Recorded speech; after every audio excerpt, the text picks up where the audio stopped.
Hello, hello, hello. Welcome to the Pharmacy Seeds Network live stream. It is just about 9:30 p.m. on Tuesday, March 19th, 2019. Tomorrow is the 20th, the spring, well, the first day of spring and the full moon. Tonight's live stream is an amateur radio net that I run here locally in the Hudson Valley in New York State. And without further ado, we're going to go ahead and get started. So thanks for watching, joining, and I will be monitoring comments as well in the live stream if anyone's watching. Alright, here we go.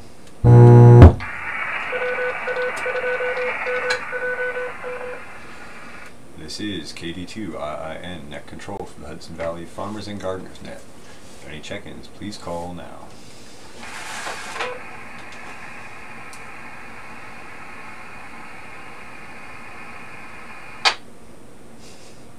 Some nights are live nets and some nights are dead nets. Tonight might be one of those dead nights. And that's fine by me. I went to the dentist today and had a filling done, and my tooth and gum are a little sore, so the less talking I have to do, the better.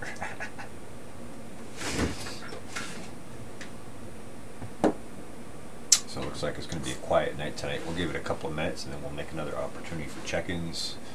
We'll do a few more rinse and repeat cycles on that, and then if there are no check-ins, I'll go ahead and close the net. Anybody who's watching the live stream, you're welcome to ask questions or make comments or start up a discussion here. I'm more than happy to interact with you guys as well. So please don't hesitate if you have something to say or just want to say hi or whatever. I apologize that the net is a bit dead tonight, but that is the nature of this sort of thing. Some nights we'll have 10 check-ins, and some nights no check-ins, and some nights just one. So it fluctuates a bit.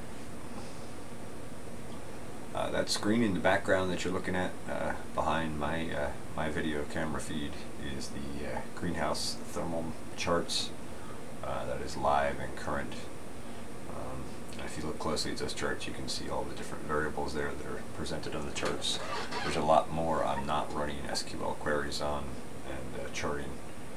I think there's a total of about 28 sensors in the greenhouse. Most of them are temperature sensors. There is one temperature/humidity sensor, and I used to have a temperature-humidity sensor outside, but that one failed. I haven't gotten around to replacing it yet. I'm planning some upgrades, so kind of waiting on those upgrades to integrate that. Anyway, we'll do another try here and see if there's any check-ins, and then we'll carry on. This is KD2IIN Net Control for the Hudson Valley Farmers and Gardeners Net. This net is sponsored by the Overlook Mountain Amateur Radio Club located in beautiful Ulster County, New York. Please visit our website to learn more at www.omarkclub.org. That's whiskey, whiskey, whiskey, Oscar, Mike, Alpha, Romeo, Charlie, Charlie, Lima, Uniform, Bravo, Oscar, Romeo, Golf. We're looking for check-ins now for the Hudson Valley Farmers and Gardeners Nets. So please call now if you'd like to check in.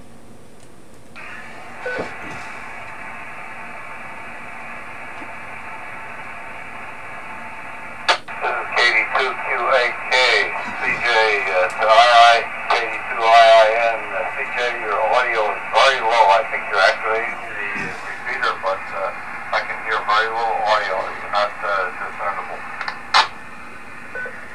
Alright, very good. Thank you for the feedback. Is this a little bit better, Bob? And how are you tonight? Slightly better. I can hear your voice, but you're very low. And I'm listening to you on my valve bag, so could be on my end. I can go downstairs and turn on the tower. Yeah, I'd be curious to hear if it improves on a different radio for you. Want to make sure people can actually hear the net, otherwise it's kind of silly to run it, isn't it?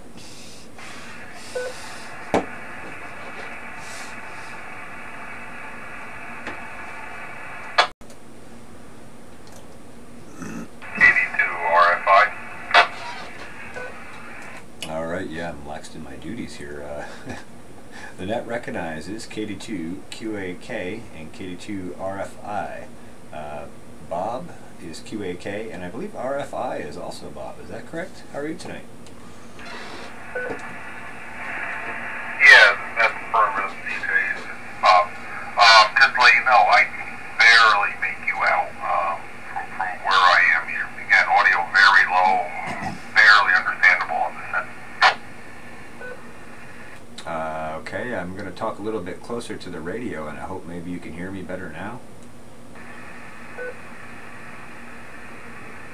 Affirmative. That is slightly better. Slightly better. Audio is still very low, but I can make you out this time. Better. Okay, Audio very is still good. very Yeah, low. I'm still in the process of moving here, so I don't have my base station set up with a good antenna and a good microphone. So I apologize for the low audio issues. Anyway, welcome to the Hudson Valley Farmers and Gardeners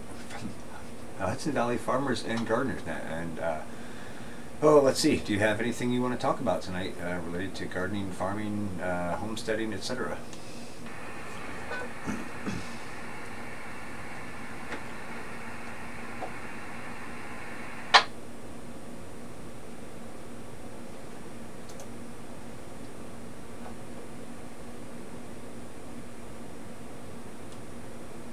I don't know, maybe you weren't able to hear my last transmission. Can you hear me okay? This is KD2IIN, net control from the Hudson Valley Farmers and Gardeners Net.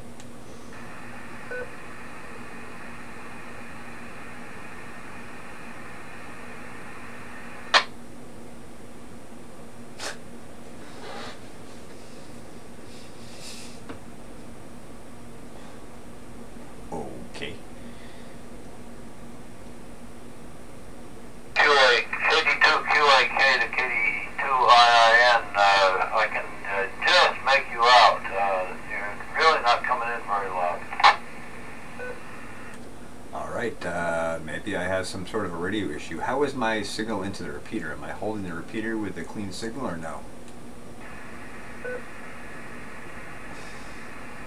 I'm getting a lot of background hash on top of your voice. That's what's causing the problem. Okay, that might be my antenna. I don't think I have another one here. Let me see if I can mess with this a little bit. This antenna is kind of broken, so yeah, I'm really working on a compromised station.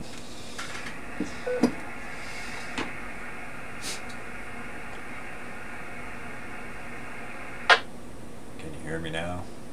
Is this a Verizon commercial? Okay, KD2QAK, this is KD2IN. Can you hear me now? Hey, you're coming through loud and clear now. Alright, very good. Well, let's hope that continues to be the situation. Anyway, thank you for joining the Hudson Valley Farmers and Gardeners Net. Do you have any anything you want to talk about related to farming, gardening, homesteading, etc. tonight? I just had in mind to listen. I'm kind of curious, what did you change that made you sound so much better?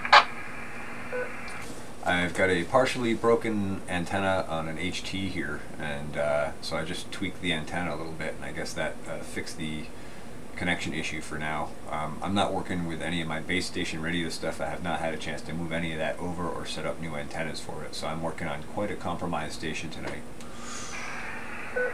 I understand. Okay, KD2QAK, I'm going to sit on the side and listen to you. I don't have anything particular to talk about.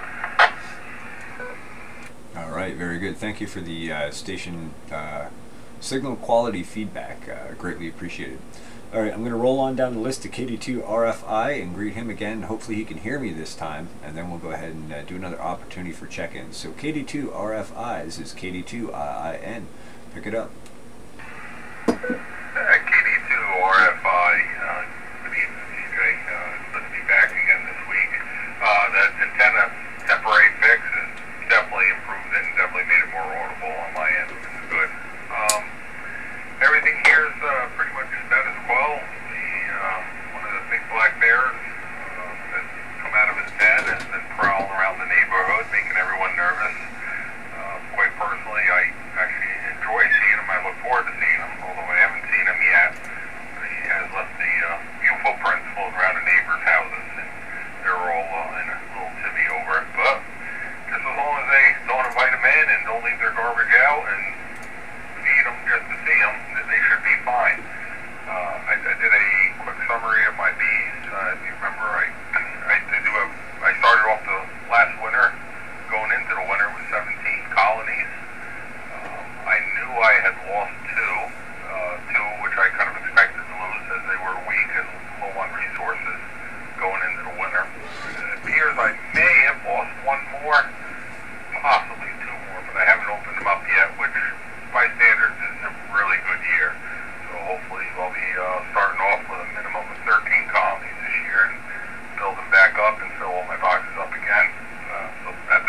looking really good.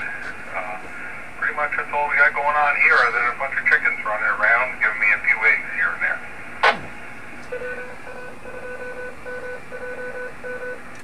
Very good. Well, sounds like you made it through the winter really well. Let me just pause here. This is KD2 and Net Control for the Hudson Valley Farmers and Gardeners Net. Sounds like you made it through really well. I know I've heard of some people losing as much as 50% of their beehives in one winter, and I got to imagine that's really frustrating. So I'm glad you came through. Sounds like you got at least 13 intact, and that's a pretty good base to build up. And I didn't realize you have chickens, so I got two questions for you.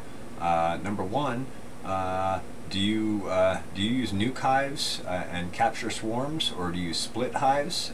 Wonder what your process or method for that is. And number two, what kind of chickens do you have? So I'll put it back to you, and then we'll do an opportunity for check-ins. So go ahead, Bob. Alright, RFI.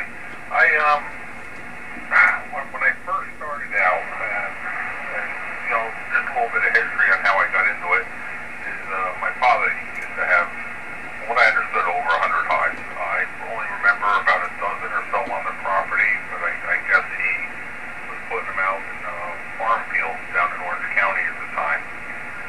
So he had quite an operation, and you know, back in the day, we didn't make too much money, and that was part of our income every year. And so we moved over the years, and the bears and mice started getting involved into the area, and he lost all the hives, basically. Kind of got out of it. So I've been wanting to do it for a long time. I've been doing it for about 5 years now. And it's been, you know, quite a learning curve on everything. So I started out the first year, I bought 2 nucleus, or you need 2 packages. I bought 2 packages of bees, which is, as you probably know, TJ, it's about 3 pounds of bees with a mated queen, and that's how I started. First year, I had no losses, got excited. Second year, I bought 3 packages, and I think that following winter, I actually had probably about 8 hives going into that winter, after catching some swarms from them, and I built up from there. As for how I regularly do it, it's bees tell me what to do. If I go in and I see some queen cells, I got a really good hive going, I'll move those queen cells into another box, make sure there's no queen on the frames that I move in, and I'll just do a split that way. But quite often I get so busy, I normally come home and find a pile of bees hanging off a tree somewhere, and if they're within reach, I'll shake them into a bucket and literally dump them into an empty hive box somewhere. And so it's a pretty easy process. Just gotta, you know, like I said, learning curve, and just gotta know what you're looking at and when the proper time is to split the hive. Let me take a quick break here a moment.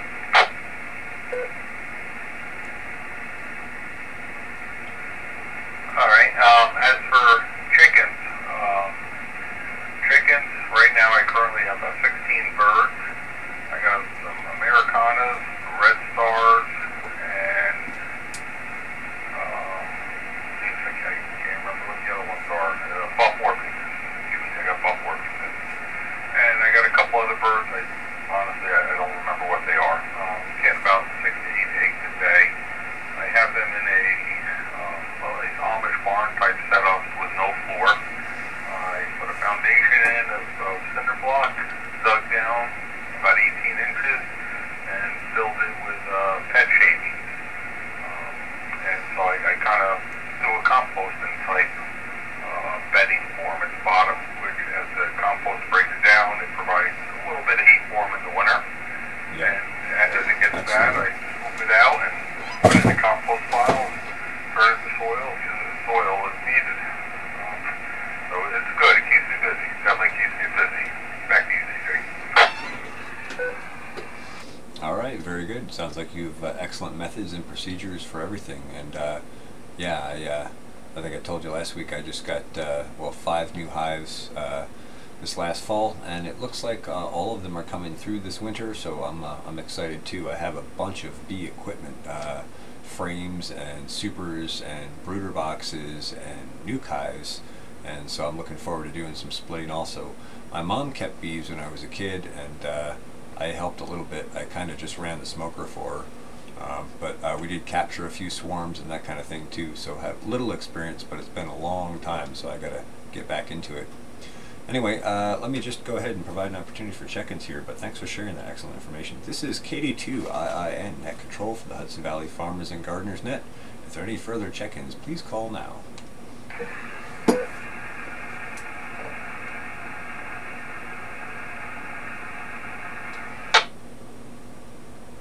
Alright, no further check-ins recognized at this time, and I'll go ahead and I'll put it back to KD2QAK in case he has some commentary, and then we'll roll back down to you, Bob. Well, I don't live in a place where I can keep bees because I think my neighbors would get very much upset, but it sounds all very interesting listening to the beekeeping. As far as chickens are concerned, I love chickens too, but that's not going to happen here. So I'll just keep on listening, and it's too bad you don't have any more check-ins, but that's all right. You guys got a good conversation going. Back to you, DJ. All right, very good, very good. And yeah, I understand your situation is a little different than well, at least mine and Bob's too, as I recall. Anyway, so we'll roll back on down to KD2RFI. Well, that's a real nice setup you got there, and I forget what township you said you were in. I'm in Catskill. Catskill. Pretty much about 5 miles north of the Florida border. I have my sister. She lives just out in Florida. She really enjoys chickens. Unfortunately, her neighbors don't like it too much. She's in a very dense area. Yeah, I think we were talking a little bit about some of the weird zoning that's come up around that as well. But yeah, I enjoy the chickens too, and actually my neighbor does as well. He likes watching them pecking and scratching and stuff out there. They're a very entertaining creature to watch, especially if you get to see them, you know, all the time, and pick up some of their little eccentric behaviors. But that's awesome. Yeah, and let's see, to KD2QAK. Yeah, sometimes this net draws a lot of check-ins and sometimes none. So you know, we'll take what we got. Anyway, glad to have KD2RFI on board, because he definitely adds to the conversation with a nice depth. So anyway, back to you, Bob. KD2RFI, KD2IN. KD2RFI. Yeah, I got a question for you, DJ, though. I mean, I got a little bit lazy last year, and it happens. I normally wrap my hives. I'll wrap them in tar paper because it's breathable. It allows moisture out. But more importantly, I say it's breathable. It's not really breathable. It's more of a wind blocker. But the way I wrap them, it allows moisture out the top if needed. And then I would put little popsicle sticks underneath the inner cover, normally, and place boards on top, right on top of the inner cover with the top cover, outer cover on top of the insulated boards. I didn't really do that this year, though. I put the popsicle sticks in and insulated boards on top, but I never really wrapped the hives in the black paper for block the wind and the little, you know, couple degrees difference hopefully is what it makes. I'm just kind of curious, how do you winterize your hives? I mean, to have come through a winter with no losses, that's incredible. And I guess the two-part question is, what do you do for mite control?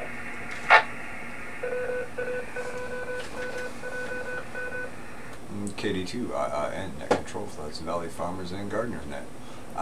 Interesting, good questions. I did winterize my 3 hives here on this farm. On the other farm I did not. One of those was already insulated, not very well, but to some degree, and the other one was uninsulated, although it's fairly thick wood. It's not a conventional hive frame. It's what my friend I got it from actually calls it bathtub hives, because it's shaped sort of like a bathtub. But anyway, so I did mine up in 2-inch insulation. I had meant to go back and put some tar paper around it, but I never got around to that. So I basically just kind of chamfered the 2-inch insulation so it would fit into the hive frame nice and tight, and then wrapped it on there with some baling twine to keep it in place. I did also cut a 1-inch insulation piece to go under the cover, and I forget exactly how I made sure there was venting, but I did make sure that there was some airflow so we didn't have that moisture build up, because I understand that to be one of the biggest detriments in the cold weather. So that's that. And I think you asked about chickens. I have Icelandic chickens. I have 2 different flocks, one of 7 and one of 5. The one of 7 came from a breeder of Icelandic chickens out in Wisconsin, and the other flock I bred here off of them with chicks. So I think I'll just I'll put it back to you. Almost an excessive, but it's very novel. More than happy to talk about. We talked about one individual who would drill a 2-inch hole on top of the hive just to allow air in and out, and he didn't even cover it. Because the snow and rain and everything else getting there, but because it was vented like a stovepipe, he pretty much swore by it. I don't know if I would go to that extreme. I think my popsicle method seems to work, pretty well for me. And you also mentioned the one hive box was made of thicker wood. And that's something I'm kind of considering and playing with a little. I have a top bar hive that I constructed out of 2x6s. 2x6s are much thicker than these commercial hive boxes we buy.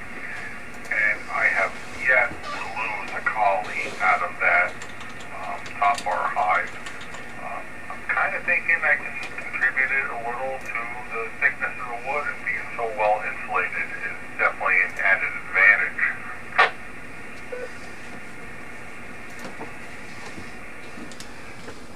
Alright, very good. I think we doubled a little bit there. I don't know if I timed out my radio or what, but I got most of what you said there. And the top bar hive, yeah, that basically is kind of what this other hive is like, at least from the images I'm seeing on Google here. And you can actually check that hive out. It's on my YouTube channel. It's under the honeybee playlist. I forget which one it is. But anyway, interesting. Yeah, I think thicker wood would make a good difference, and then you might not need to insulate so heavily. I always try to think of how they work in the natural system, and actually the idea of drilling that hole kind of makes sense if you think about like a hollow tree and how like a native bee colony would inhabit a hollow tree. KD2 and net control. Let's just do one more opportunity for check-ins quick. This is KD2 and net control for the Hudson Valley Farmers and Gardeners Net. If there are any further check-ins, please call now. KD2IIN. Kilo Delta 2 November, Mike Golf, Mike from Plattekill. Well, Mike from Plattekill, how are you tonight? CJ, long time no talk. Hope all's well. Just calling to support the net. Been listening. Hope all's well. Back to you. Yeah, all is well here. I hope all is well with you too. Haven't talked to you in a long time, like a blast from the past. Glad you made it in here. And I don't want to interrupt KD2 RFI's train of thought, so I'm going to pass back to him after one more opportunity for check-ins, and then we'll roll back down to you. Are there any further check-ins for the Hudson Valley Farmers and Gardeners Net?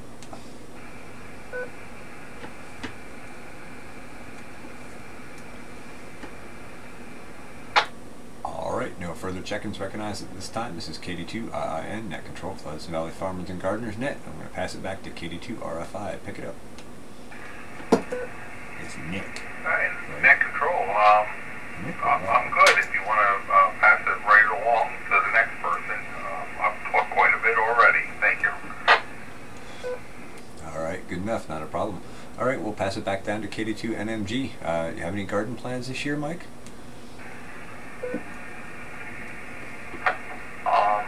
Garden plans? Our garden did horrible last year, but I still would like to get around to that potato box. I believe we talked about that because I always thought that was a good idea, and you can never have enough potatoes. But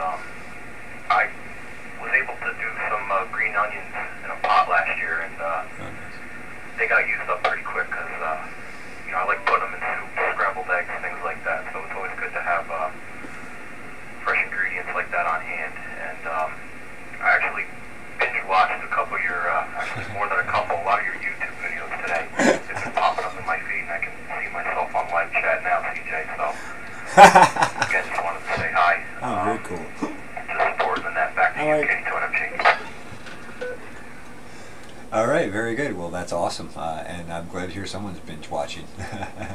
So awesome. Thanks for the support. Much appreciated. And I hear you. Yeah, the onions are great, and they're pretty easy to grow. Any idea what some of your failure issues were last year? I mean, I know last year was a really rough season for us here in New York, so I don't know if that was I'm sure that was a contributing factor, but I wonder if there were other contributing factors, I guess, is the question I'm trying to really ask.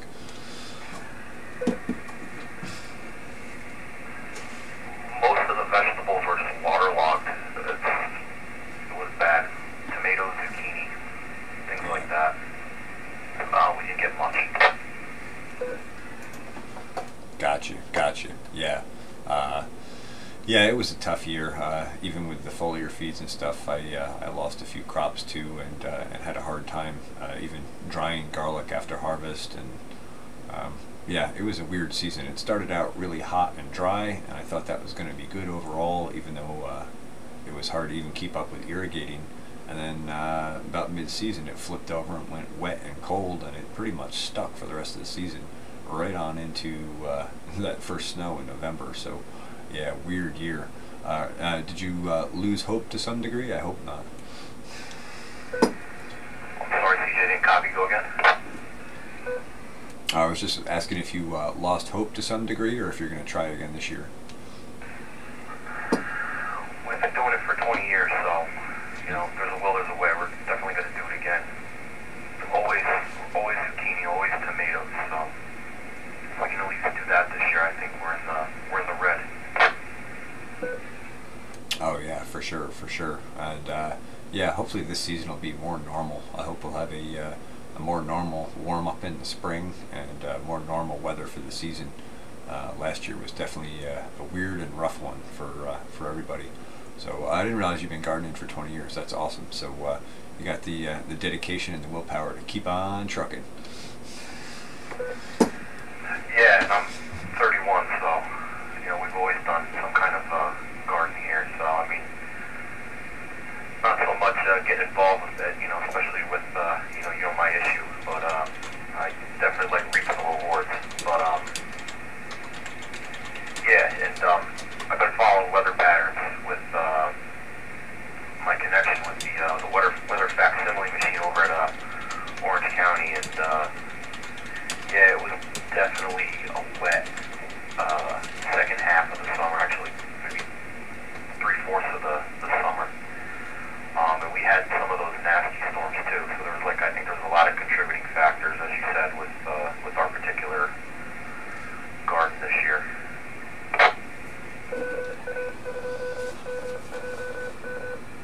This is KD2 and Net Control for the Hudson Valley Farmers and Gardeners Net.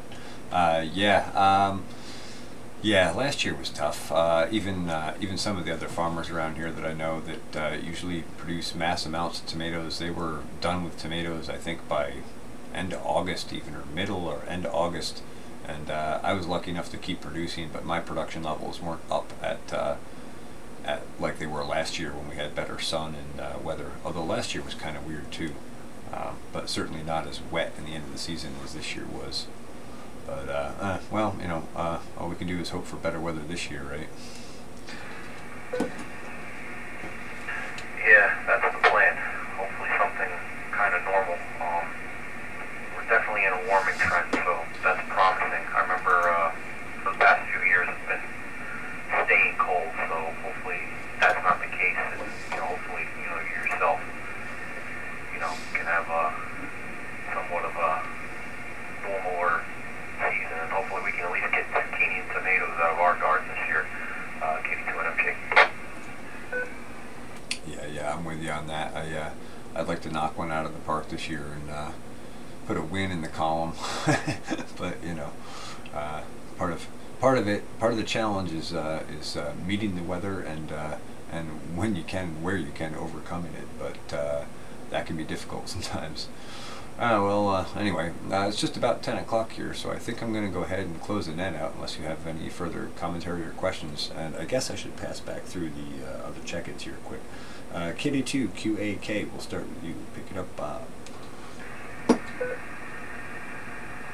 Well, about the extent of the gardening around here is going to be repairing the damage I did to the lawn at the edge of my driveway with snowplow this winter, and getting the old leaves from underneath some of the plants. We do grow quite a few hostas in the back garden, and that looks pretty nice.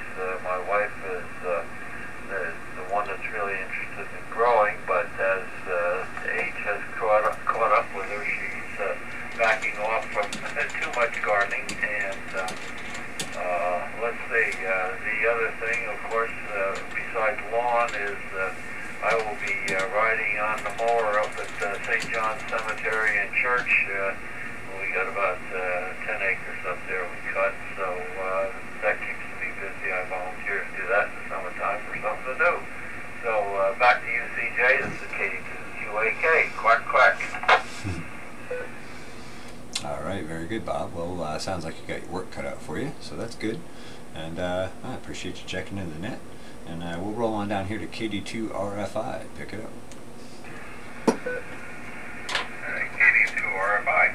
I guess I'll just close out my comments with I definitely agree on the wet season. As much as it affected the growing of vegetables in gardens, it seemed to make quite an impact on the bees too. A lot of people I talked to had seemed to reap the benefits, and they said they had a good honey crop this past year. It seemed to have had the opposite effect on me. I was actually about 50 pounds down on what I was expecting as far as a honey take. So that was pretty interesting. But I am glad to see it warming up, and I definitely look forward to a good upcoming year. So hopefully everything pans out. That's pretty much all I got for this evening. I appreciate it, and hopefully I'll talk to you guys again soon. Thank you. All right, very good, very good. Well, thanks for checking in and adding some nice depth to the net. Really appreciate your greater experience in bees and stuff, and in the conversation. Very glad to have you along, and hope that we'll see you again next week. Thanks for putting all that information back at us. It's excellent stuff. I'm pretty inexperienced, as I mentioned, in bees, so I got a huge learning curve ahead of me this year, and I got to learn fast. Anyway, we'll roll on down to KD2 and MG. Mike, pick it up. Yeah, it sounds like the 7-3 round. Again, CJ, do great service here for the community here, and everything you do. It's really good net. I've got to start checking in here more often again.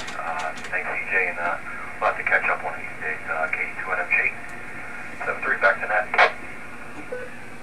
Sounds good for sure. We got to have sit down and have a good old-fashioned chat. But thanks for jumping in on that. Appreciate the support, and yeah, we'll look forward to hopefully hearing you next week as well. All right, this has been a session of the Hudson Valley Farmers and Gardeners Net. This net is sponsored by the Overlook Mountain Amateur Radio Club. You can find out more about our radio club at www.omarkclub.org. That's whiskey. Oscar Mike Alpha Romeo Charlie Lima Uniform Bravo. Oscar Romeo Golf. Ooh, that's a mouthful. So this is KD2IN saying 7-3s, inviting you to join us again next week. But before I go, let me just make a few announcements. The Overlook Mountain Amateur Radio Club meets every third Thursday of the month in Ulster County. You can look up the additional information about the address and that sort of stuff on our website, the previous mentioned website. And also we run one other net on this repeater, that is the Thursday night net, and that is usually run by Dave, K2JLV. So I hope you'll join us for those nets and those other activities as well. So thanks for coming along the net. Thank you, everybody, and hope you all have a good evening and stay warm. Looking forward to spring. Hopefully tomorrow will bring it on. So 7-3s. This is KD2IN. Returning this repeater to the radio amateur community for regular use. This is KD2IN.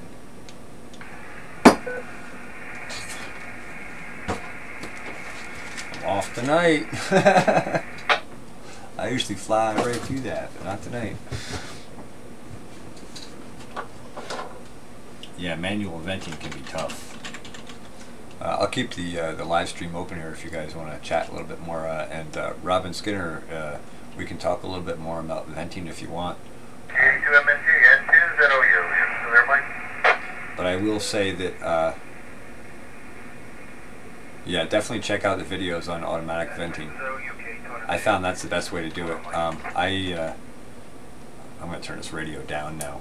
I actually have been manually venting my greenhouse for a while, and there were days I usually work late nights, and also I would be up stoking the greenhouse to keep it warm at night, and then I would be sleeping in a little bit in the daytime. So if I didn't get out there coming into March, by the end of March, if I wasn't out there by 10 o'clock in the morning, that thing would be over 110 degrees Fahrenheit already, and things would be cooking in there.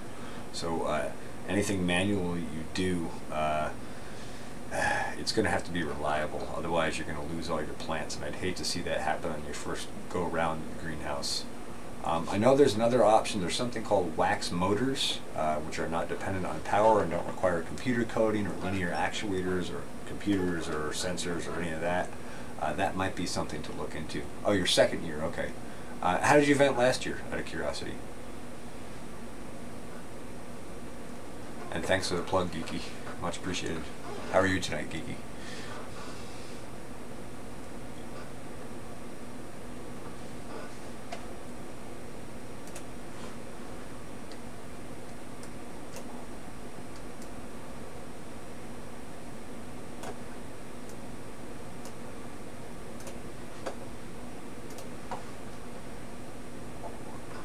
Did great, okay.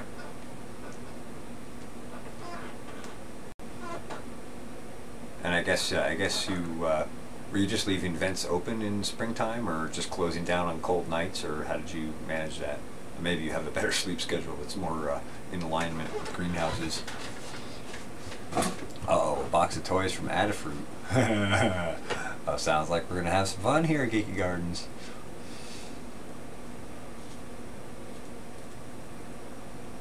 Whoa. Whoa, what, Robin? Too much of this face, right? I know, it's a lot to look at. I'm just playing around.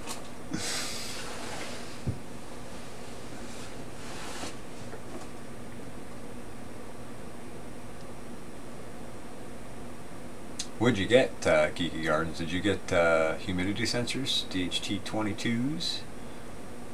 You must have got some other stuff from them too, if you got a box of toys.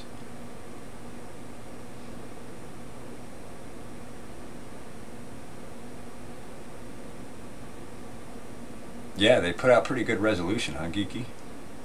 Second year garden, first year greenhouse. Oh, okay.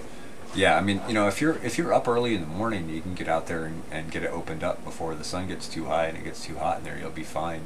Then you could just stick a couple of. They make some pretty cheap digital thermometers that'll track highs and lows and stuff, and you could just do that. Or you could get you can get like a cheap weather station and put it in there if you wanted a remote monitoring, cheap and easy. I know you mentioned to me you're disabled. I'm not sure in what capacity that is. I don't know if that's a physical thing or vision or what. So I don't know what your restrictions are. But the greenhouse is an excellent tool and toy both to have. Yeah, too much heat in the greenhouse. Yeah, I actually I cooked mine for a couple of weeks this summer intentionally. I took all the plants out, closed it up, and it would hit 140, 150 in the daytime in the summer here.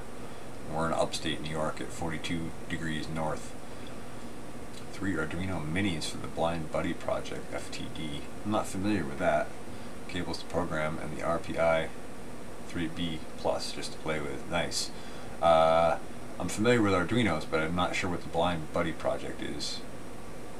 But that sounds interesting. Is that something for people who are partially blind or something like that?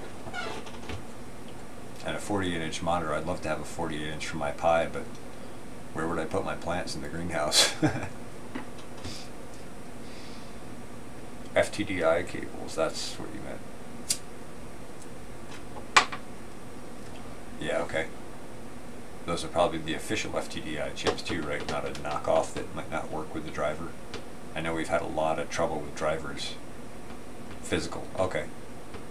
But you can get to the greenhouse and handle venting manually without without straining yourself to too much, I guess. Oh, you have a friend who is legally blind too. Oh man, the guy KD2 NMG that was just on the net is legally blind. My buddy's my sonar. Oh, sonar, oh right, for the bike thing. Yeah. Oh, that's a cool project. But can still move, okay.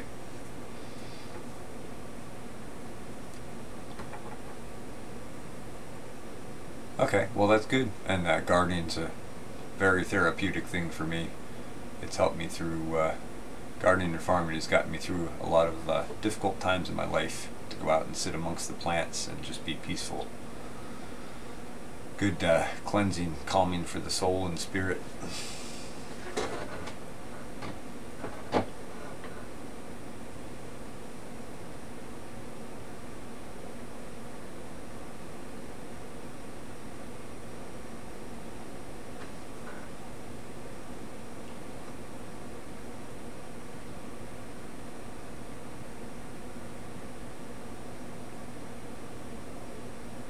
Yeah, I knew you'd understand. I could feel it through the screen.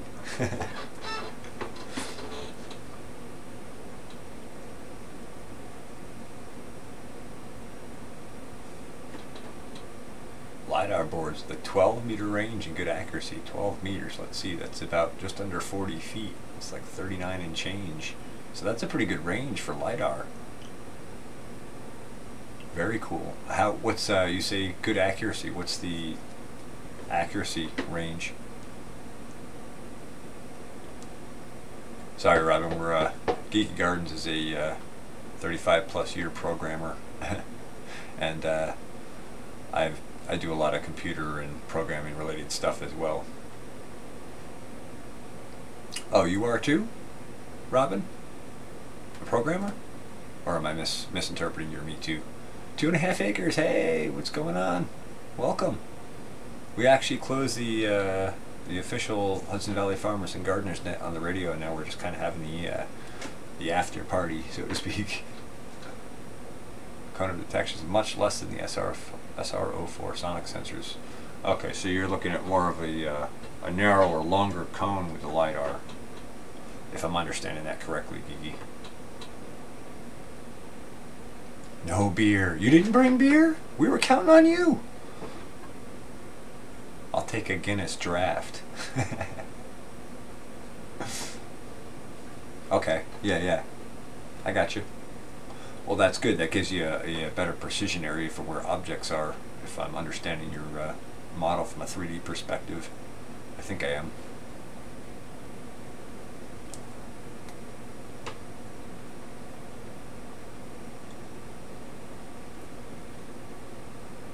Okay, good. That's a really cool project. Are you gonna do anything on that on like YouTube or some other website to show it off, or are you saving that for patents, which I would totally understand? I think I asked you that question last time, but I don't recall your answer. Yeah, at least 30 feet. Yeah, because on a bike you're cruising along pretty well. Even if you're going slow, you're moving along fast enough to hurt yourself. Okay, good. As long as you're learning, Robin. That's what this whole channel is all about. I teach people anything I can teach them, any information I can share. I started out with a primary focus of trace mineral nutrition and plant health, but I've worked in and have interest in so many other fields that I've over time kind of expanded the channel. And actually that's turned out to be good for the channel and good for everybody, so that's kind of nice.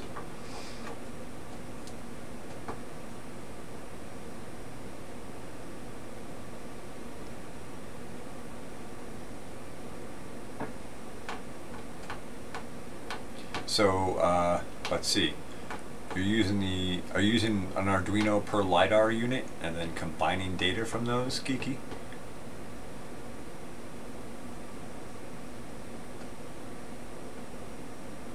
Okay, yeah, no worries. Video screen capture, live video screen capture.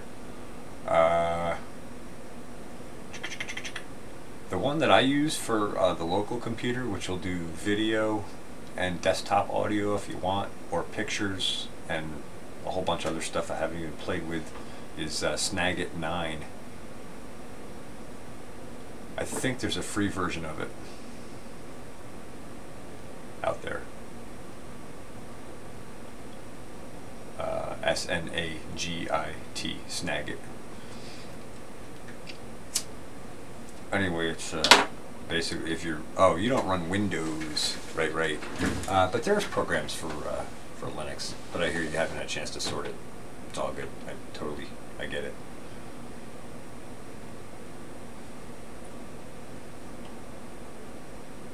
A buzzer for haptic feedback. Okay. Awesome. That's a cool project, man. Now, will those are those sensors going to be set up like in an array, like one to the front and then one to each side, or are they going to be able to scan back and forth? Okay, you snag it longer than I've known about it. All right, fair enough. Yeah, I know, Windows. I'm putting you to sleep again, aren't I? Some of us are still hooked on this Windows thing. Maybe I should take the time and figure out how to emulate AutoCAD in Linux. Just be done with the whole deal, huh?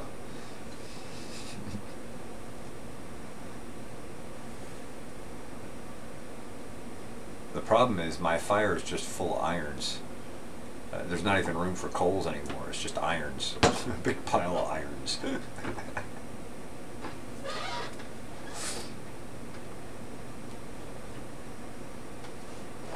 I guess we can kill this website garbage here. Good. Greenhouse is finally taken off. Oh man, I'm slipping tonight. Robin Skinner. Let me throw in display capture here, and I'll show you the charts from my greenhouse.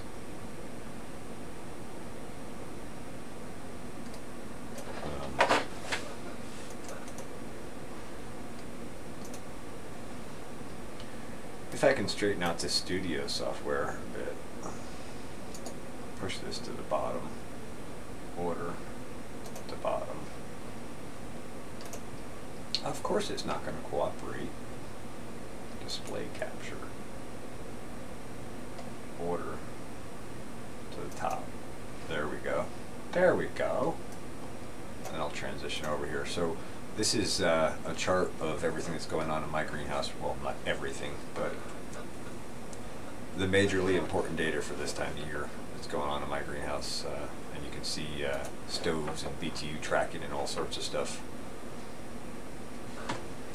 Okay, Robin, no problem. I understand. I hope you have a good night, and glad you joined us. Glad you came along for the ride, and hope we'll see you around again soon. Have a great evening.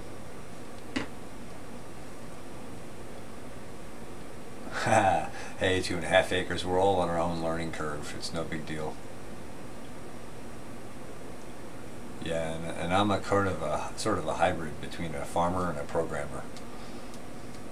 You might wonder how those go together, and so do I sometimes.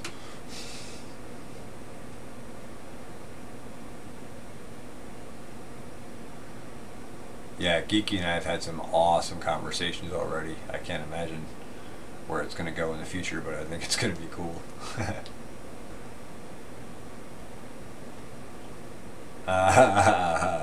You're always bragging about how old you are, Geeky. You're making us all look like youngins.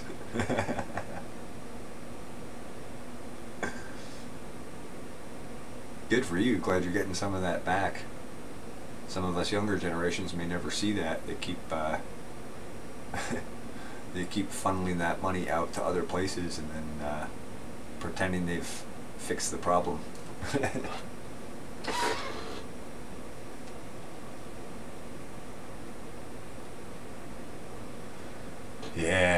Yeah, spring is getting there. Yeah, well, let's see, let me see, you can see the cursor on here, right? If I bring the cursor over, can you see that? Oh, maybe not. Anyway, that red line, the highest one there on the right, oh, you can see that, okay. Good. So this line is the stove. That's what the stove temperature is right now. Obviously that's not the core temperature. It's the sensor's about 6 inches off the back of the stove. Basically just so I can see whether the stove is, you know, running hot enough or not. This next one is the thermal mass. And then these are, what are these? I got too many sensors on here. Oh, hot 2 and coil out. So one is the stove pipe just after it comes out of the stove. And then coil out is a transfer coil between the main thermal mass on the greenhouse and the big thermal mass bank, which is a 275 gallon IBC tote. And then this is average greenhouse temperature down here. It's currently 73.85, so that's a pretty nice temperature. And you can actually see the automated vents where they were opening and closing today here. I refined my code a little bit today. So they're holding a little bit steadier temperature now, so that's kind of nice. And I'm going to go back and catch up on your comments. And then let's see, this is humidity here, this tannish brownish colored line. And then this one here is outside temperature, which is currently about 30.2 degrees. And then this is the difference in temperature between the one thermal mass and the other. And then overlaid kind of right with that outside temperature is the water temperature of the delivery line from the greenhouse pump. That tends to mimic the outside temperature unless I have water flowing through it. I don't right now. We've had some cold nights, so I haven't been running the pump because I had a few leaks spring up recently. Okay, let's see. Let me catch up on these comments.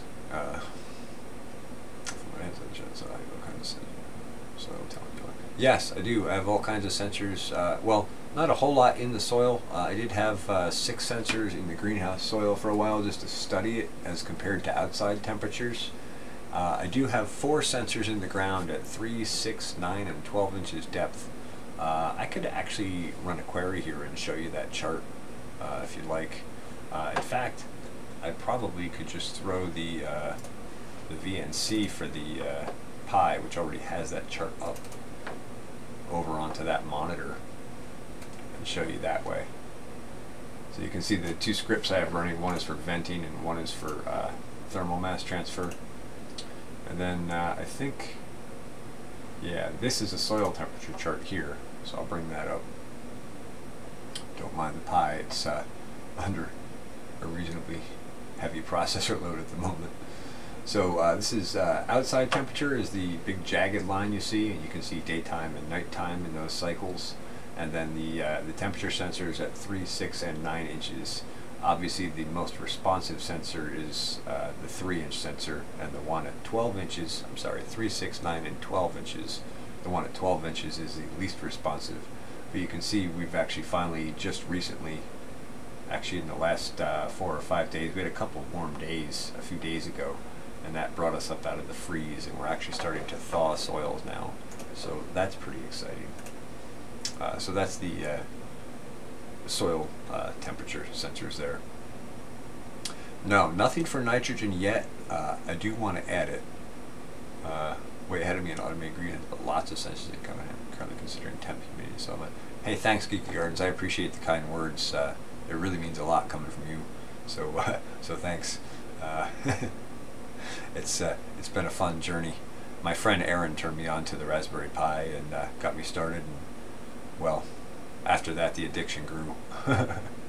So nothing for nitrogen or carbon dioxide or soil pH or any of that stuff yet, but those are all things I want to add.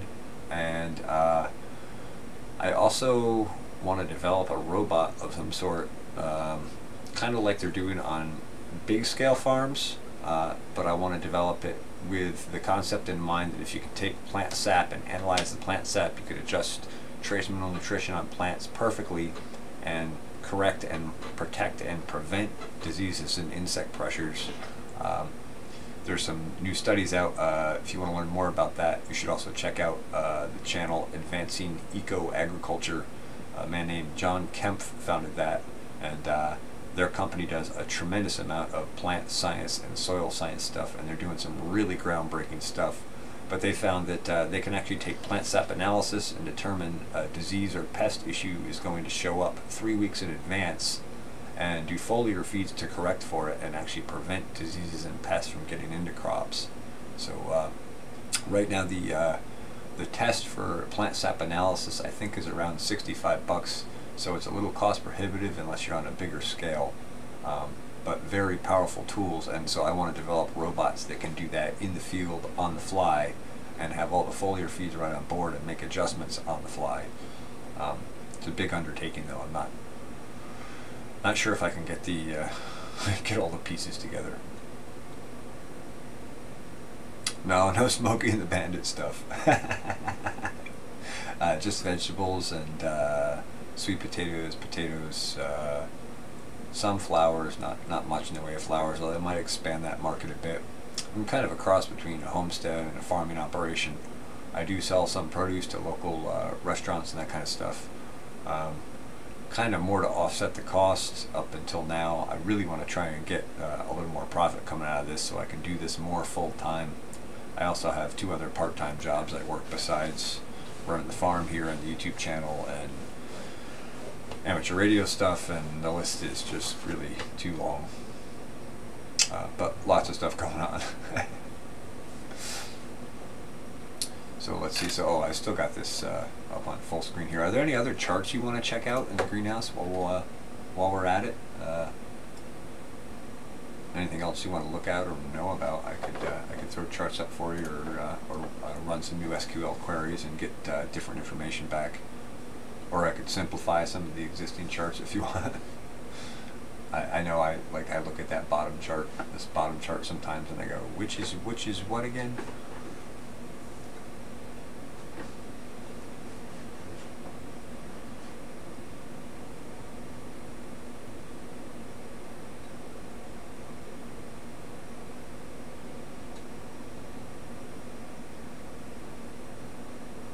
So did you, it sounds like you didn't install an OS on that SD card yet, huh, Geeky?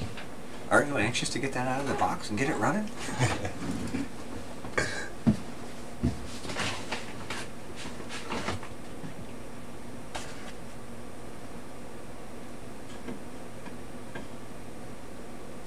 Two and a half acres. One other thing I do grow a lot of is herbs, especially rosemary.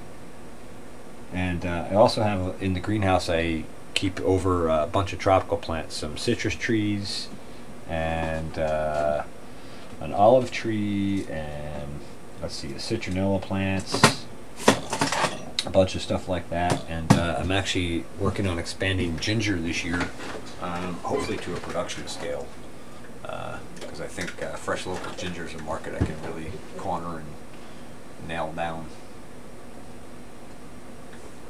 Yes, if you go to my channel and go under videos and go under, well, I guess it depends on which setup you're looking at, the greenhouse stuff, the Raspberry Pi stuff, or the general farm. If you just search in my channel, if you go to my channel and search in the search box in my channel, farm tour, you should be able to find some pretty good tours of all different stuff. Some of them are, well, I think some of them are boring, but some of them are interesting, and it definitely covers what's here on the farm. Bought a preloaded SD card. Man, that's like a Windows reaction. News running Raspberry. Well, you know, it's all a learning curve, right? I just gotta bust your chops.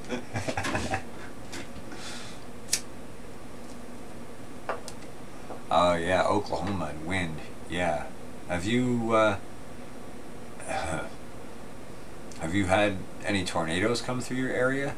That would scare the crap out of me if I had a greenhouse in Oklahoma. I actually have a friend in Oklahoma who's a breeder, and actually works for a huge greenhouse company now, but he's also a seed breeder. Really knowledgeable guy. Yeah, definitely do check them out. There's like 400, I think almost 450 videos on my channel now. I was just looking at that the other day. I was like, oh no, getting out of hand. Hey, that's smart stuff, Geeky Gardens. That's probably how you made it to collect an SS. Gotta know when to hold them and know when to fold them, as Willie Nelson used to say, right? 6 years ago and didn't get hit. Very nice. What about earthquakes? I know there's a lot of fracking going on out there. Have you experienced any tremors or anything like that from that sort of stuff? Do you attribute it to that, I guess would be a question also. I've never been to the Midwest. The furthest west I've been is Colorado, and I was there for 24 hours. A friend of mine was in the military and was getting deployed. He wanted me to drive his Mustang back to New York. That was a fun ride, supercharged Mustang. Get the insurance money and remodel it. I like it. Make the insurance company pay out for a change. I feel like I'm paying insurance companies all the time. They never want to pay out when they're supposed to.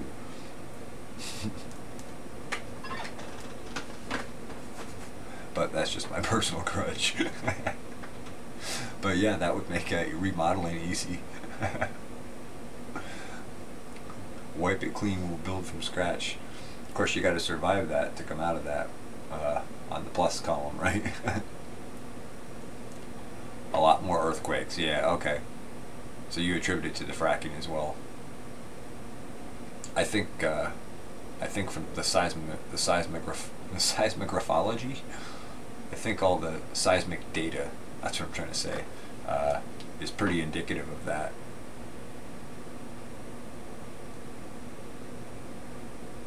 Wouldn't let you have the Harley, huh? Well, he probably just didn't want to come back and find you as a vegetable in your own garden. 71 Mach 1, yeah, I bet that was quick too. This Mustang, man, wow. I was glad when I finally parked it because it was way too easy to get way too fast in it. Oh, you worked in the oil field as well, okay. That makes sense. No, I'm sure it was the Harley. I'm just kidding around.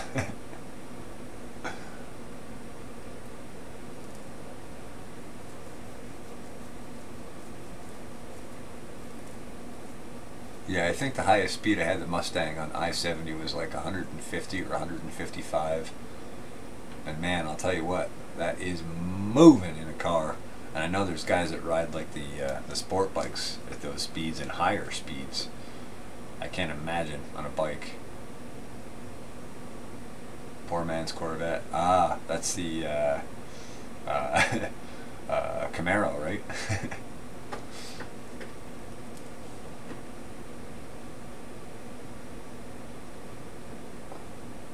What is it?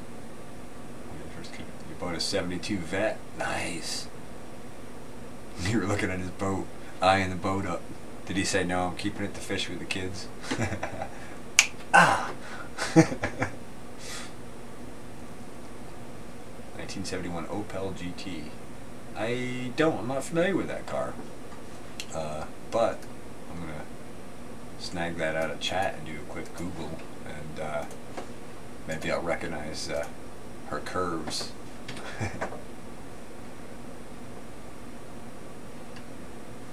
Wikipedia, why are you taking me to Wikipedia? Just go to Google. I don't like the new Firefox. There was trying to second guess what you're doing. Oh, wow. Okay, yeah, I have seen those before. I'm just not familiar with them.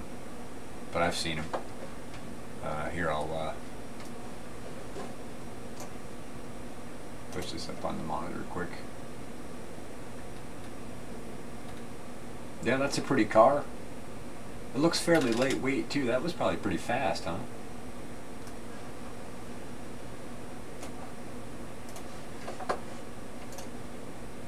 Let me see here. Border, move to bottom.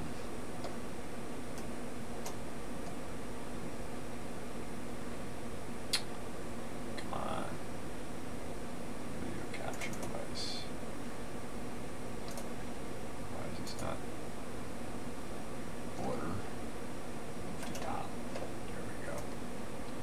Yeah, I'm just not used to the streaming software yet.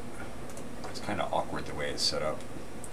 But what do you expect for Windows, right, Geeky?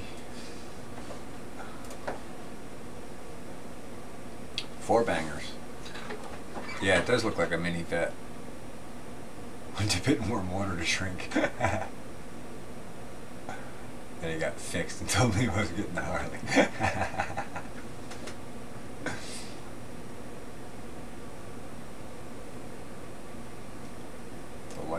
The lights was manual, and they handle like an e-brake that you pull up very hard to flip them over. Oh, interesting.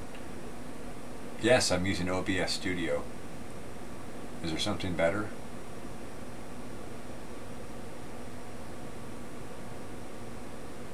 How'd you know it was OBS? J-Dog's Place, what's going on, dude? Welcome.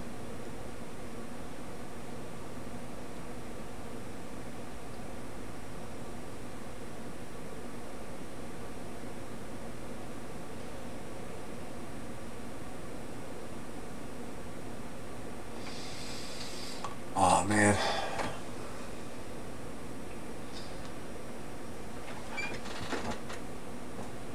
Okay, sounds good. 2.5 acres. Thanks for checking in. Glad you came along. And yeah, check out the other vids. There's lots of different stuff for lots of different categories. Bored stiff, huh, J-Dog? Sorry to hear that, man.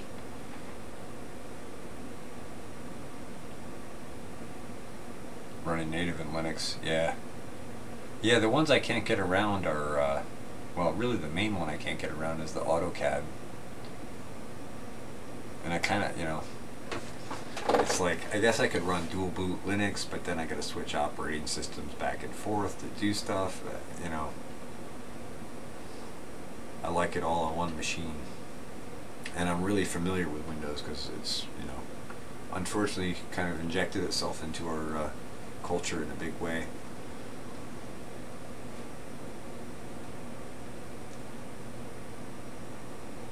Yeah, OBS was the only one I could find that was like free and seemed to support. I'm running Windows 7. I refused to go to 10, and I ran XP up till last March.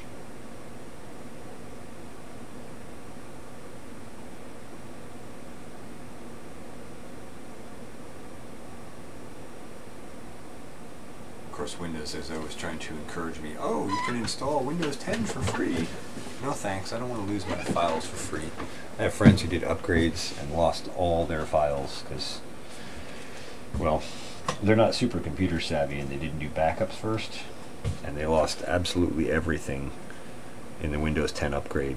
And then I have other friends that had Windows 10 and got an update and they lost all their files. So I'm not too enthused about it. We have it on the one of the machines I use at work. Seems to work okay, but I'm still not a fan of it.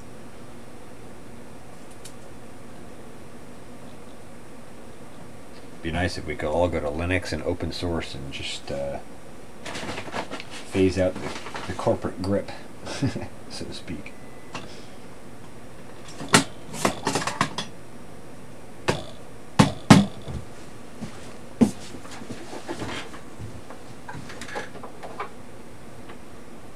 VirtualBox. I'm trying to think, what was I running for? I was running VMware, but that was for Windows. VirtualBox, huh? Alright, I'll have to look into that. That might work.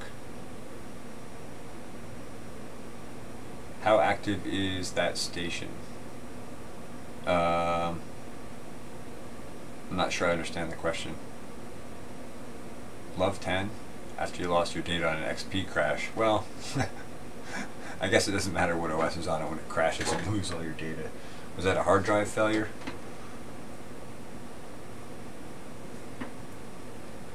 Oh yeah, I missed a 2-family stream earlier.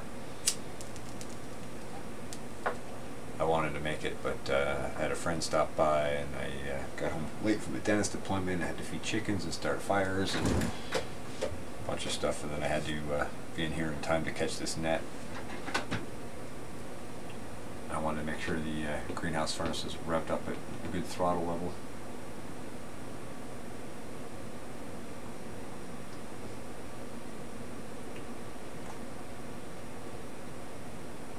They're only electrons. Yeah, they're only ones and zeros, right, Kiki? It's okay if it was your family photo album. It's just ones and zeros. Yeah, I've lost some data. Most of my data loss wasn't because of hard drives crashing, because I usually could save the data from those. But my stuff was like making transfers and mistakenly leaving the drive connected and formatting the drive, or overwriting the drive, then trying to recover files, and I couldn't get everything back.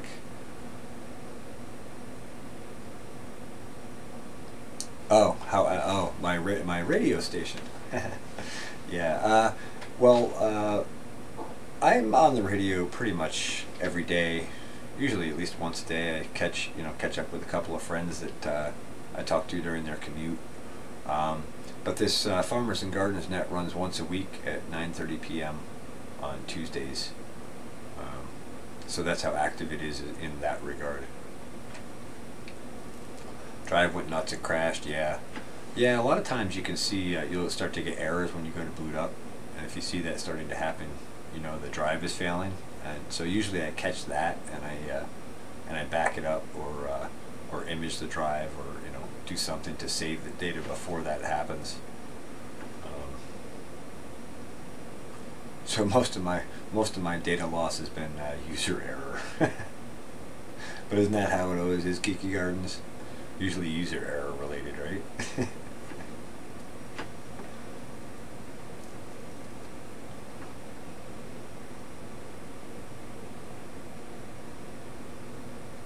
Yeah, later on when I get my other radio gear set up, J-Dog, I'll have to do some HF stuff. HF stands for high frequency. I guess I should explain that. And that's those are frequencies that skip off the ionosphere, and so we can do longer distances, and I can talk to people all over the planet with that station. Which I know in this world of internet isn't a big deal, but to do it without a computer and to be able to do it in a grid down situation, I feel is a critical thing.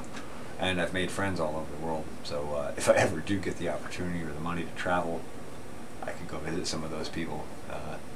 And some of them live in some really cool places. I have friends in, well, almost every country around the planet, definitely every state, and some of the places some of them live in are really cool.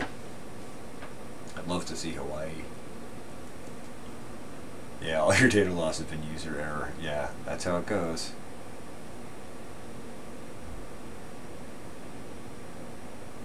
Double clicked on it yourself. Used to collect viruses.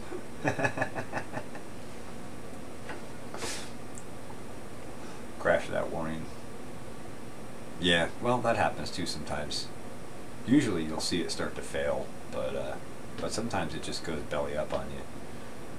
My friends are all pushing me to go to solid state drives, but my concern is when a solid state drive fails, it fails pretty much on the spot. And at least the spinners give you an opportunity to catch it. Also, the older spinning hard drives are a little cheaper. And repeat after me, RAID. Yes, I have a RAID installation on this computer. This is a RAID 1 setup.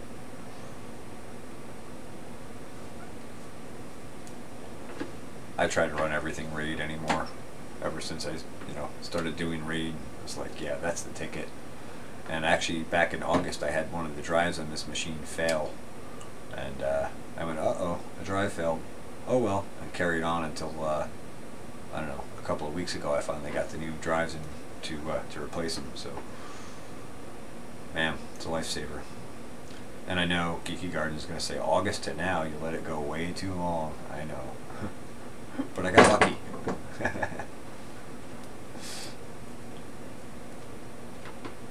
Yes, yes. Redundant array of inexpensive discs. There's got to be another version we can come out of that. I want to have multiple pies, but then, well, yeah, that's true. I probably shouldn't say that.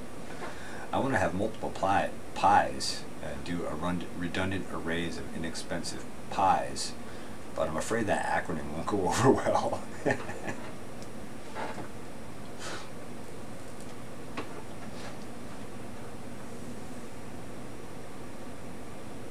Yeah. Yeah, I know.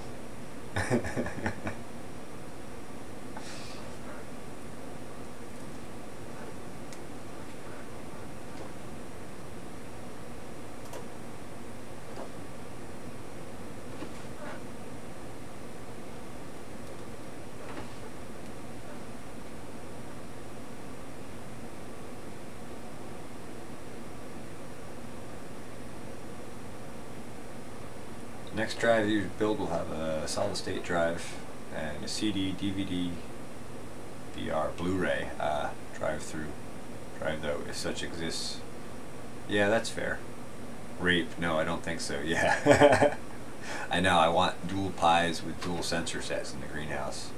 Actually, dual Arduinos with dual Pis over top of that. Arduinos handle all the controls, Pis collect data and serve out web pages, and then run redundant. But that's a whole project in itself, and I'm not in a position to do all that at the moment. It literally more than doubles the cost of the whole setup. A Blu-ray burner internal for less than $100, really? Yeah, those will hold like what, 10 gigabytes, is it? Or 25 gigabytes? Something like that.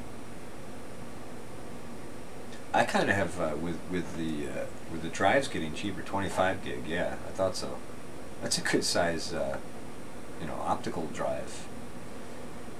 I used to do a lot of backups on DVDs and stuff, but I found that my data is just getting so big, and the DVDs get scratched easily or whatever. I back them up pretty religiously, and then I don't store them well.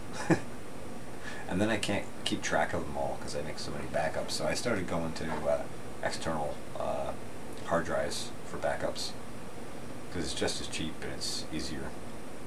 I also hate that spin-up time on, I don't know about Blu-ray, I imagine that's fairly fast throughput, but spin-up and read time, even on a high-speed DVD or CD drive, seems to be a little slow for me. Really used to the hard drives.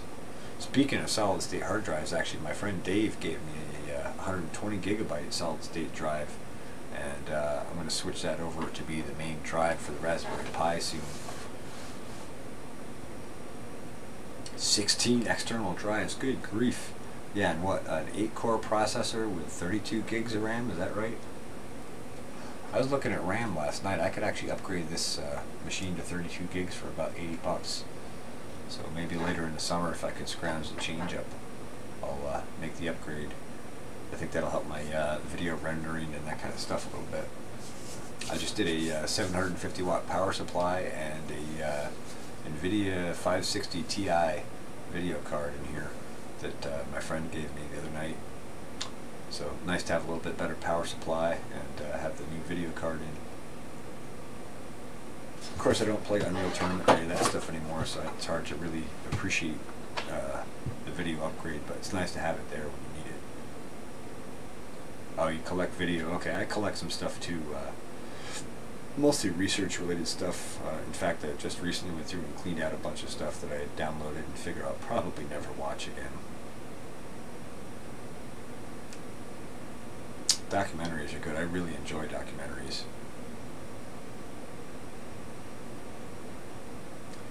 A weather station lets you monitor fish tanks, cisterns, greenhouse, and chicken house. Well, you'd be surprised, J-Dog. You want to talk about a stupid low budget. If I could take my shoe off and cut my shoelace in half, I'm running on about a half a shoestring budget. In fact, most of the gear I have has been given to me. I just have a bunch of really awesome friends who've hooked me up. See my talents and interest, and they've helped me out. So I'm really thankful to them for that. Or otherwise, I wouldn't even be live streaming right now because I'd still be on a Windows XP machine and trying to figure out how I was going to even replace that computer.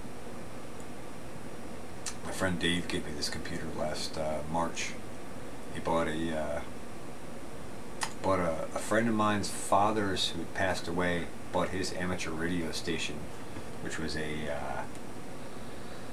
SDR, software-defined radio, and he had this computer attached to it. And Dave didn't need the computer because he's got a screaming fast computer. So he gave me the computer and just took the software-defined radio setup. Basically, it's like a super capable radio, but it's all controllable by computer. So everything is adjustable and tweakable. Pretty cool way of doing stuff. And I've spoken with some of the guys on the air running SDRs, and they're pretty clean sounding stations. In fact, while we're at it, I guess I might as well mention, if you guys aren't familiar with SDR radios, I think websdr.com is a list of SDR receivers you can go to and listen to all different radio stations and frequencies around the world.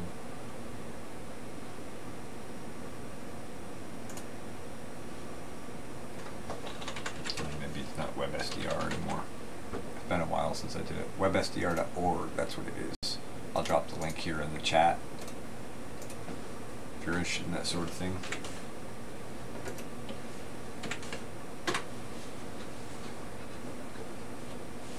Yeah, exactly, Geeky, exactly.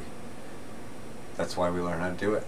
We can't afford to pay someone else to do it. Yeah, I mean, if I had to go out and buy a greenhouse controller that would do everything this does, I'd easily be into it for $4,000 or $5,000, easily. And let's see, I built it solar power with Raspberry Pi. I've been through a couple of Pis to lightning strikes and stuff.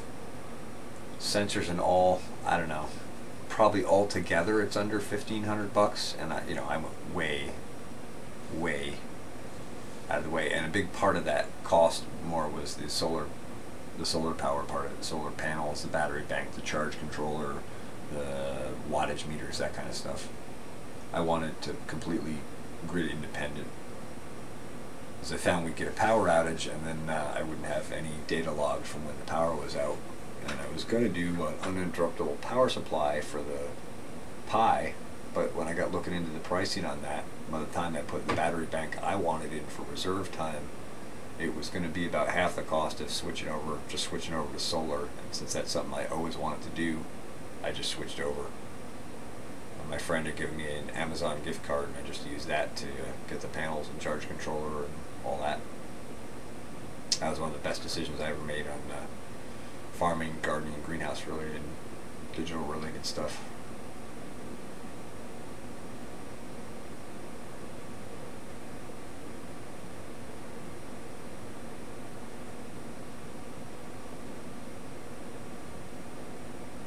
Anyway, I'm still producing a whole series on how to set up your own Raspberry Pi to do all the kind of stuff like that chart you saw.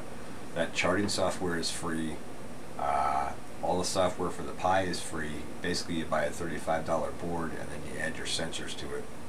The DS18B20 Dallas Instrument thermal sensors are about $2 a piece, and the DHT22 humidity sensor is about $10. And those 18B20 sensors are actually waterproof. You can get different lengths. The ones I get are the cheaper ones. They're like 3 meters long, waterproof. So you could do your fish tanks, and like I do my thermal mass tanks. You can do all kinds of stuff. I got myself a 2 terabyte external hard drive. Currently converting CDs to MP4 HDs now. Doing the control stuff is super cool. Yeah. And that's funny because I just bought 2 4 terabyte internal drives, like 256 meg cache, 6 gigs per sec, pretty nice drives. Put them in RAID mirrored. This BIOS actually doesn't support anything greater than 2 terabytes, so I had to limit it to the 2 terabyte setup for now. But I'm going to get a RAID controller at some point here in the future and switch it over to the 4 terabyte setup and use all the drive space. Anyway, so I went through my backups, and I've actually been compressing stuff that was recorded in like AVI format that just takes up wicked mega drive space for no reason, and I'm crunching stuff down over time down to FLV format, which is my preferred compression format these days.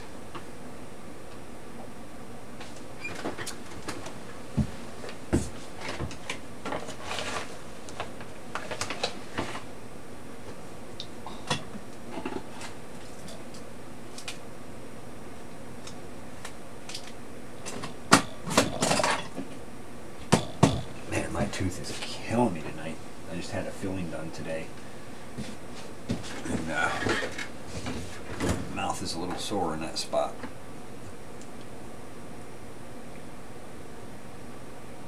Yeah, get everything off the CD. Those CDs scratch too easy. Well, at least in my in my work environment.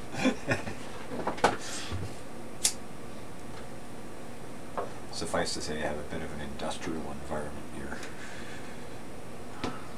Being on a farm, and I'm a little rough on equipment.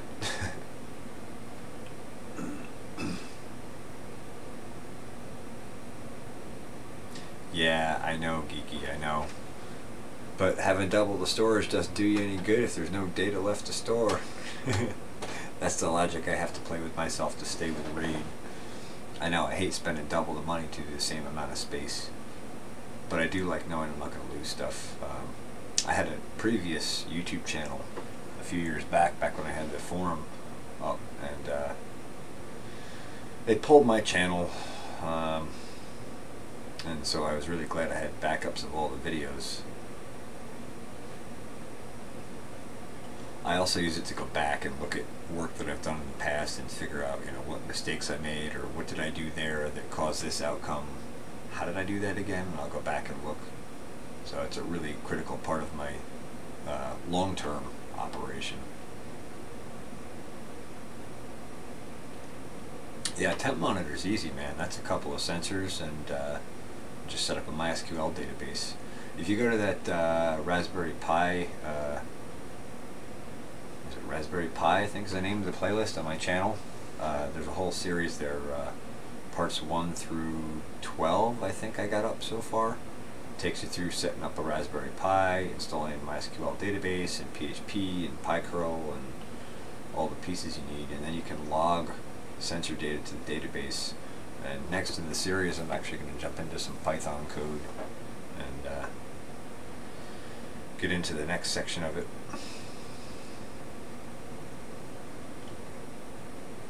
In fact, you can set up a temp monitor. You can probably do that cheaper and easier with an Arduino. And Geeky can probably tell you more about the Arduinos. I haven't gotten one yet to play with, but it's on my list. I actually want to pair Arduino with Pi.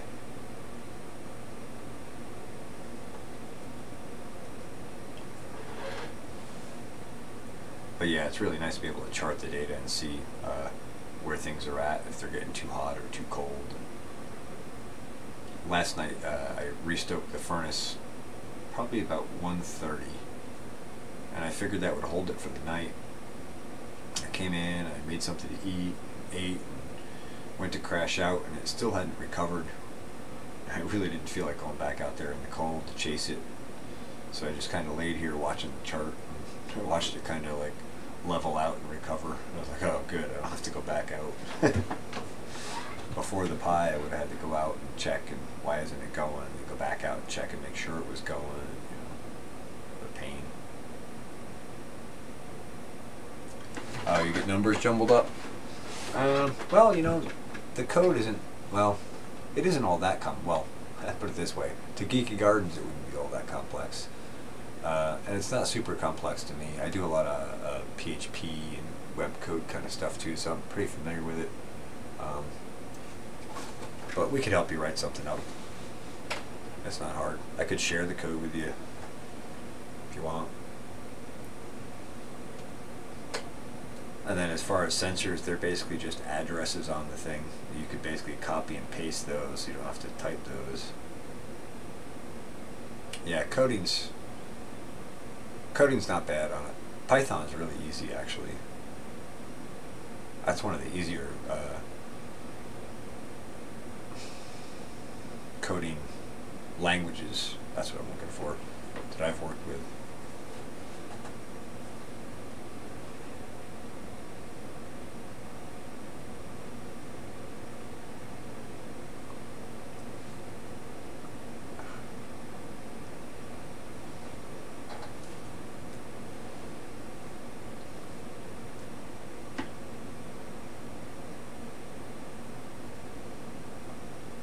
Yeah, hey, that's alright, J-Dog. Like I said, you know, most of the code is written.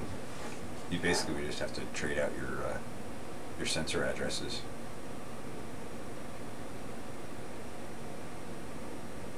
There you go. I would love to have taken some of your classes, Geeky. That would have been cool.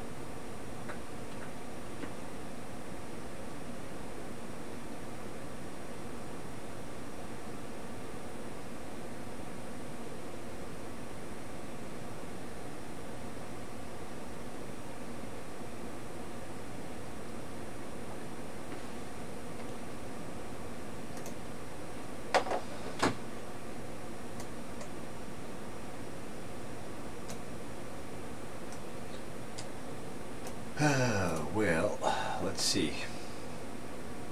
So I'm looking at the greenhouse chart here now, and looks like we're starting to tank on the stove stoke. So I think I gotta go out and do another stoke here, and keep it rolling along. I'd like to get to bed at a reasonable time tonight.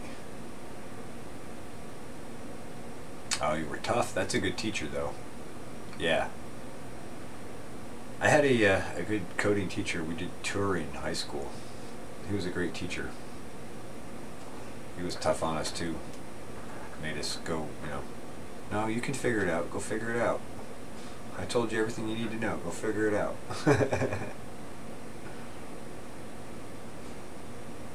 Yeah, just not a numbers-oriented person, J-Dog. It's alright. Like we said, we'll help you. We'll help you get it set up if that's something you want to do.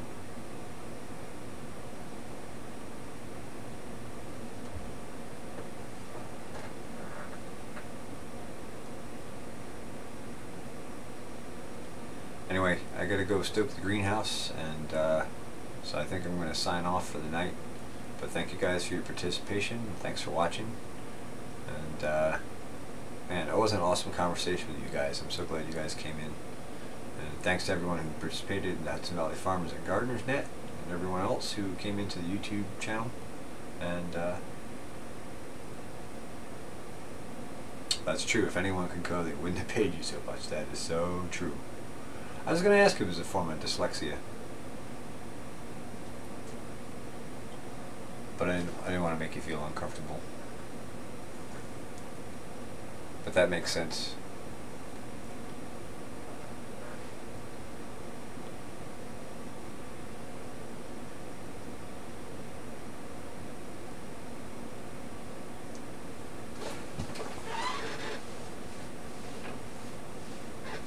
Well, anyway, if you decide to do something with it, J-Dog will help you through it.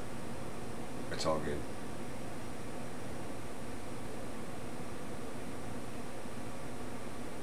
Anyway, guys, I think I'm going to check out here and go stoke. I hope you all have a good night. Yeah, always ask. We'll clean it up later. Well, I don't want to make anyone uncomfortable. That's all. I try to be empathetic to other people and their position. Never judge a person until you've walked a mile in their shoes, right? I try to live by that. Alright, have a great night, J-Dog, Kiki Gardens, and whoever else is watching. This is another great one. Thanks for participating. And yeah, this will go up when it finishes processing. So, good night, everyone. Yeah, thanks for the good conversation. 7 threes, as we say on the radio. You guys take care now. Thanks for watching the Farmacy Network.